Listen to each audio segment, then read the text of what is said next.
Tapi kenapa akhir-akhir ini kita tidak merasakan itu ya, Biku?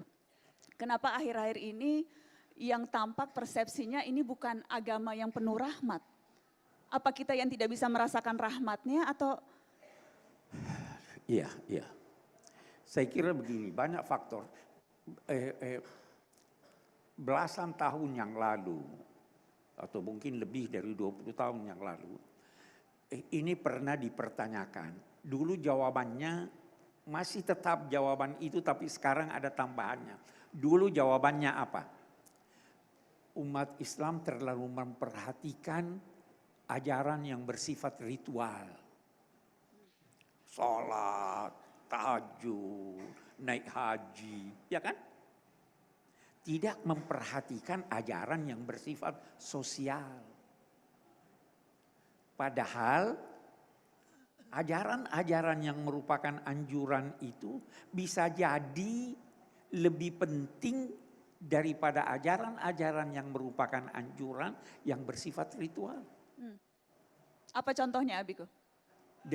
Daripada pergi berulang-ulang umrah, embok kasih duitnya untuk bantu fakir miskin. Embok kasih uangnya untuk bangun sekolah, rumah sakit. Itu jauh lebih bermanfaat. Nah, ini satu, tidak terasa rahmat itu. Nah, yang kedua, sebabnya yang kedua adalah karena kita seringkali melakukan kegiatan-kegiatan sosial itu tetapi bersifat individual. Tidak bersifat kolektif. Si A sedekah, ini sedekah. Mbok mari kita koleksi, kita kumpulkan. Sekian banyak, katakanlah, lembaga pendidikan, rumah sakit, yang dibangun oleh satu kelompok yang setengah-setengah. Masih bagus kalau setengah-setengah, seperapat-seperapat. Kenapa kita tidak bersama-sama membangun yang istimewa? Nah, tidak terasa rahmat itu. Nah, yang ketiga sekarang ada sebab yang lain. Ada orang-orang yang diduga sebagai orang-orang muslim atau mengaku sebagai muslim, padahal dia melakukan hal-hal yang sangat bertentangan dengan rahmat dan kasih sayang itu. Nah, itu ada orang begitu dan banyak orang diam.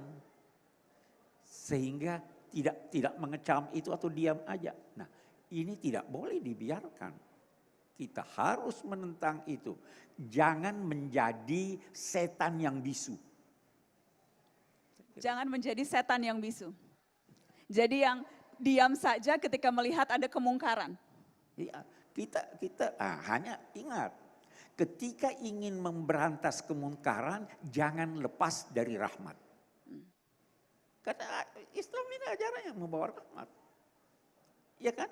Iya, karena sekarang ada juga amar ma'ruf nahi mungkar, kemudian sweeping atau melakukan kekerasan atas nama agama. Atas nama agama. Yang bisa melakukan kekerasan adalah yang berwenang. Ya kan? Dan melakukannya juga harus dengan ma'ruf. Itu ajaran Islam seperti itu. Apakah kalau ada anak orang lain yang melanggar suatu perbuatan, lantas Anda akan lantas tampar anak itu? Orang tuanya marah dong. Lapor ke orang tuanya, anak Anda begini. Dia yang berwenang untuk itu. Jangan setiap orang merasa diri berwenang melakukan sesuatu dengan dalih amar ma'ruf dan nahi mungkar. Okay. Ada aturan. Agama itu salah satu maknanya tidak kacau. A artinya tidak, gam artinya kacau. Agama itu tidak kacau. Agama itu jalan menuju nirwana. Itu agama. Kalau kacau bukan agama itu.